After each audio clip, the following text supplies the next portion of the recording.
So back in the saddle. So if you can hear loads of sizzling, my missus is making some tea. So not cups of tea, the tea. So I've took the door off ready. Yeah, there you can see. Yeah, you can see my ancestors in his cave.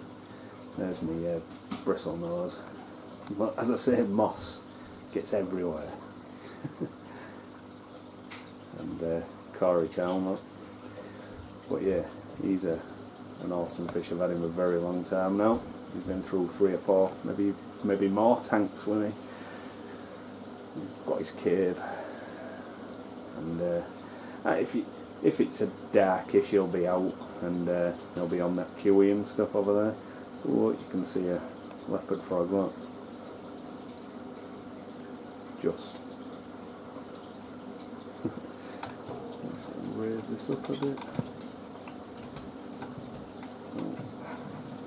I'm on a tripod, you see, so... Oh, and I'm terrible with it, it turns out. Oh, no.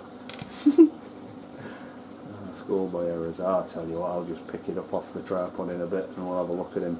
But yeah, he's just coming out. That's where one of them lives. The other one lives in that cave, so 2 live real close to each other. Oh, he's got his fin up. He's angry. Angry about something.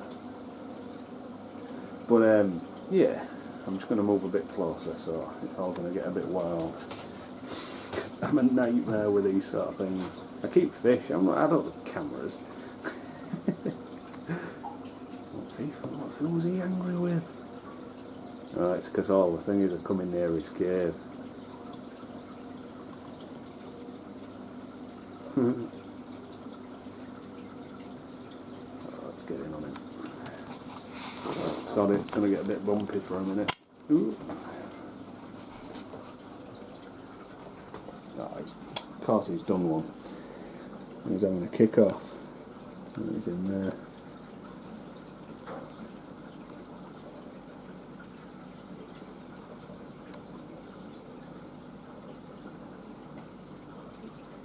There's a big Siamese alligator. Look at the size of that mess.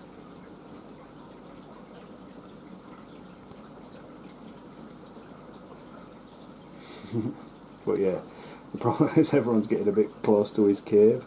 One thing I have noticed, them, there's 3 of them, if anything gets near their cave they have a proper kick off. And the same with that guy in there. When anyone comes to the cave, he's straight out with all his fins up, and, just warding people off. But yeah, so the tank's going pretty good, as you can hopefully see. So I'm going back down the step a bit. I'm just trying to keep it steady. I know I'm a nightmare with a camera handheld.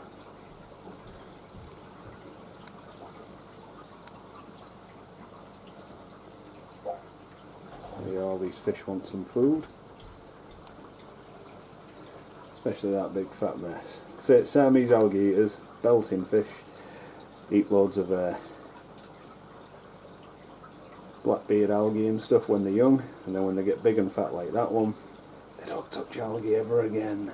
Well, unless you starve them, which I'm not going to, so it's all good. So yeah, so as you can see, these plants are all sort of dying off a bit, so I want to redo them.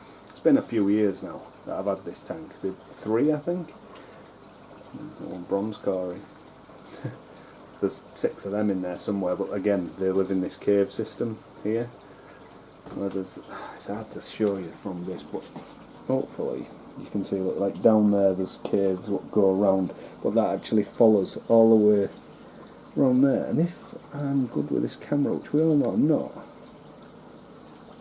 I'm even looking in the right bit, I can see the sort of top of another leopard frog, but now I can't get it on the camera. Am I looking in the right place? No, I'm not. That's why. Look there. There's a bit of a leopard frog in there. You can just see the colours. That's the one I said normally comes out onto the rock. But yeah, just through there, there's another leopard frog, plec. Be furious. And as I say, that fat head. Look how fat it is. That's the problem with putting some Q in here, his base. He'll just come out and eat it all. But a very nice looking set of fish then. So there's 3 of them in here. And yeah.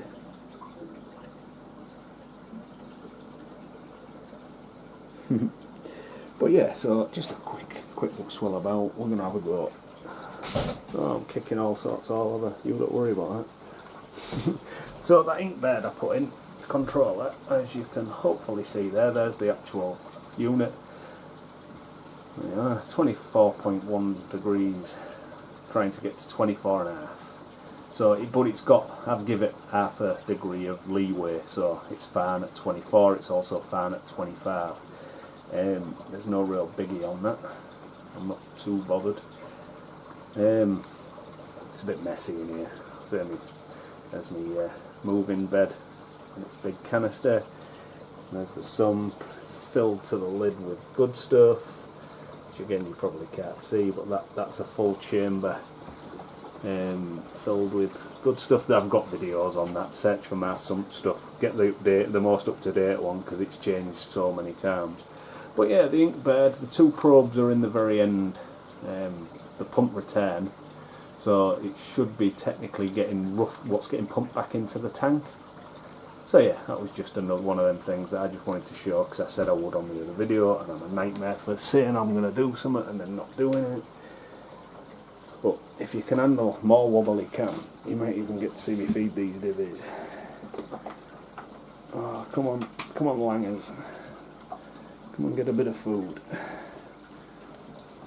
And I can see a bit of craziness. I do like watching barbs feed because they're all mental. Put live food in, Jesus, or even frozen bloodworms or anything like that. You'll see some madness going on in a barb tank. But yeah, so I say Odessa barbs, black rubies, barbs. I think that one's the king there. Well, his fins are ripped to bits, but he is, look how black he is, and red his face is, he's in charge.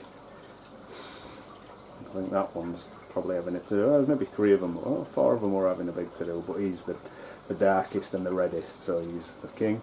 There's loads of, these are from old tanks, what are they called, cherries. But again, they're very, very old fish now. I'm losing them every now and again, just again through old age. They've been again through 3 tanks with me or something like that. I tend to get good lifespans out of my fish because I overfilter and I look after everything. I do maintenance, I never miss maintenance. I keep everything tight. But anyway, what I was going to say on this this tank, it's all going well. We're just going to have a turn around and have a look at this one. So this one isn't going as well. Now I've got a couple of, well, I've got one badly fish and one not so great fish. They're both fancy goldfish and I'm just not having any luck with them at the minute. I've got a bit of a plant growing out the top of it up there, so I'm going to bring all the way around here and then back underneath.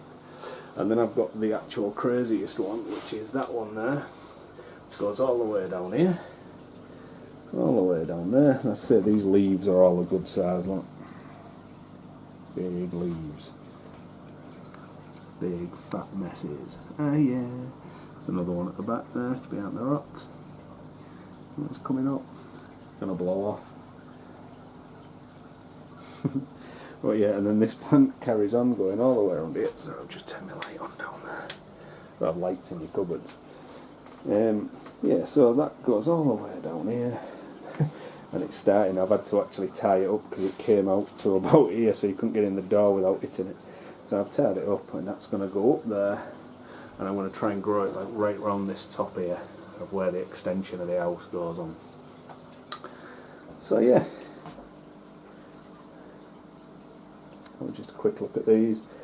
And as I say, so I've got the big sump in the other one. In this one I've got a Fluval 407 and a Crystal Profi 1501 on the filtration of this. So again, it's a 4-foot tank, it's got plenty of filtration.